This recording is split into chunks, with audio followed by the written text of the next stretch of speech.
Hey everyone, and welcome to this explainer. Look, I am so incredibly thrilled to have you here, because today we are diving into something that is equally terrifying and completely fascinating. We all just walk around assuming that making it to the end of the day is standard procedure. But the real truth? Surviving a completely normal, totally mundane day is, honestly, a physiological miracle. We are constantly surrounded by seemingly innocent objects, routines, and habits that are, well, kind of secretly plotting against us. So today we're going to look closely at the data and the science to uncover exactly why our common, everyday habits kill people. So just to set the stage here and show you how upside down our perception of danger really is, let me ask you a question. What kills more people every single year, sharks or vending machines? Now, if you're like most of us, your brain immediately jumps to the giant ocean predator with rows of razor-sharp teeth, right? But as you'll see throughout this explainer, what we think is going to kill us is often completely off base. The answer? It's vending machines. I know, wild, right? Sharks are actually rarely lethal to humans, but a vending machine, that is a towering, hugely top-heavy metal box. Think about it. You put your money in, press the button, and your soda gets stuck. What's the natural human reaction? You just walk away, right? Actually, scratch that. Nobody walks away. You get frustrated, you grab the sides, and you aggressively rock it. Well, crash test simulations have shown that tilting a vending machine forward even a little bit easily causes the whole thing to tip over entirely. It crushes the person underneath and causes massive, completely unexpected physical trauma. There's this slightly morbid but humorous little rhyme from our sources that goes, "In life you have choices. No matter your actions, you're still gonna die." And honestly, that perfectly captures the vibe of our journey today. Danger absolutely does not just lurk in dark alleys or deep oceans. It is literally hiding in every corner of our daily routines. Okay, let's dive into this. Section 1, your body's self-destruct buttons.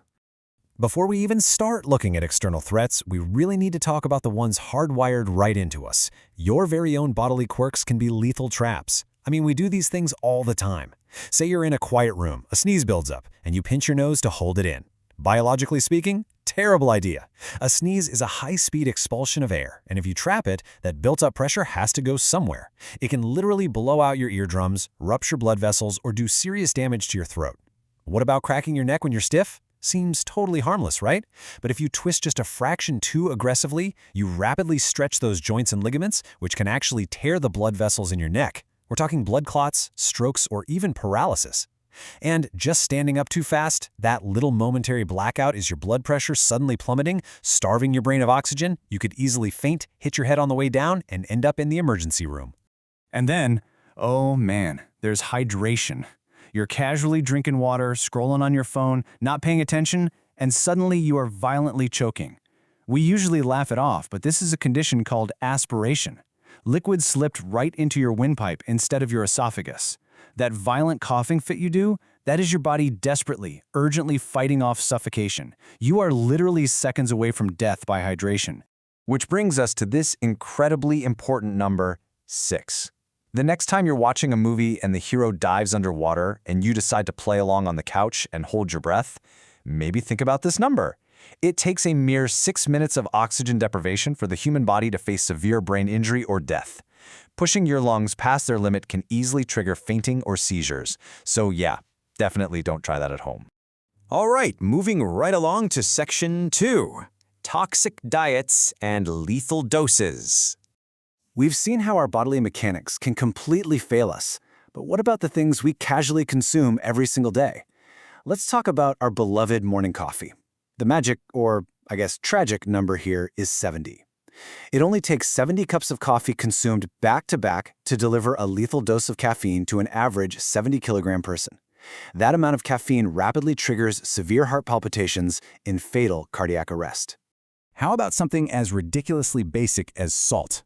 48 teaspoons, that is the lethal limit. If you somehow ingest that much salt all at once, it aggressively yanks water right out of your cells to balance the sodium. It physically shrinks your cells, and this triggers a deadly condition called hypernatremia, which leads to seizures, a coma, or worse. And incredibly enough, the exact opposite is true for water. If you drink 6 liters of water too quickly, you trigger water intoxication. All that excess water just floods your system, diluting your sodium levels so drastically that it causes your brain cells to actually swell up inside your skull. It is a rapid-fire escalation of danger from literally the most mundane stuff sitting in our kitchens. But listen, it's not always about extreme, cartoonish doses. It's about our everyday habits. I want to introduce you to the hidden villains of your pantry. We're talking flavored yogurt, breakfast cereals, fruit juice, instant noodles. These are the foods heavily marketed as fresh, natural fuel for your busy day, but they are secretly destroying your health from the inside out. So, what is really going on here? The crucial mechanism at play is metabolic stress. Let's take fruit juice as an example. You think it's healthy, but it's really just fruit with all the beneficial, slow-digesting fiber completely stripped away. Without that fiber, the sugar hits your bloodstream immediately. It's basically liquid candy.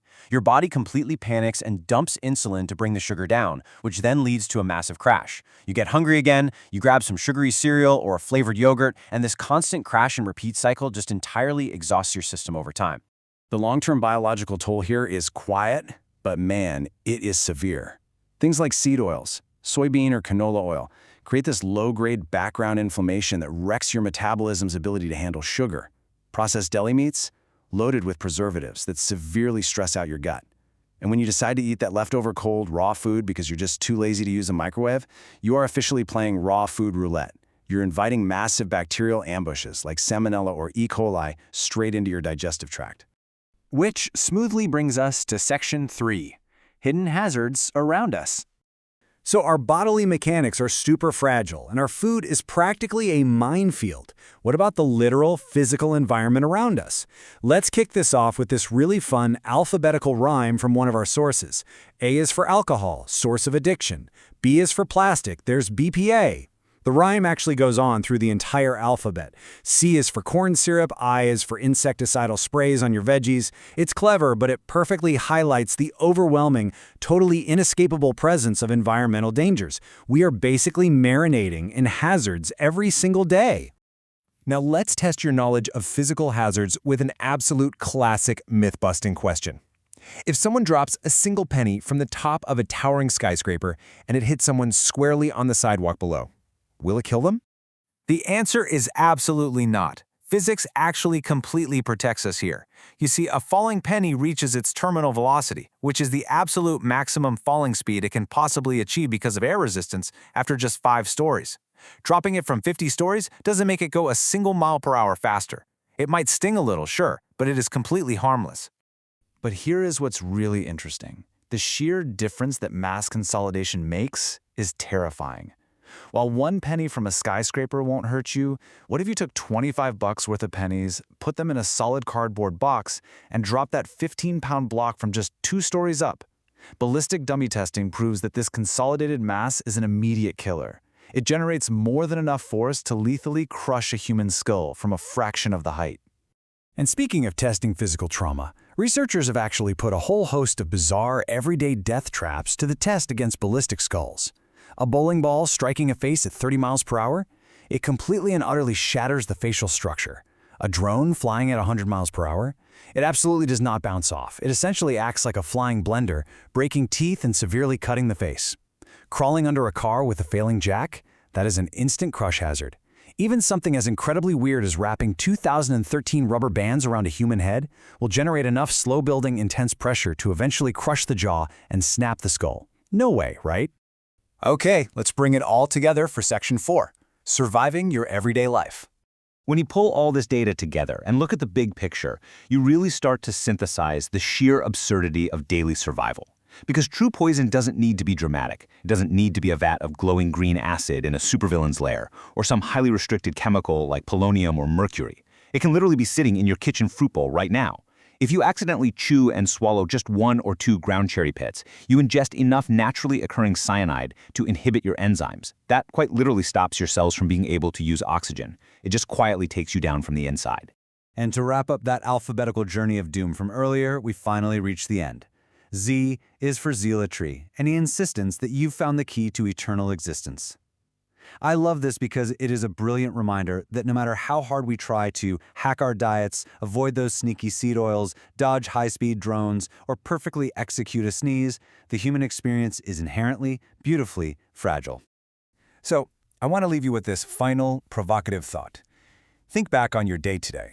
From the 70 cups of morning coffee you thankfully did not drink, to the vending machine at work you refrained from wrestling, down to the sneeze you finally just let out, how many times did you almost die today?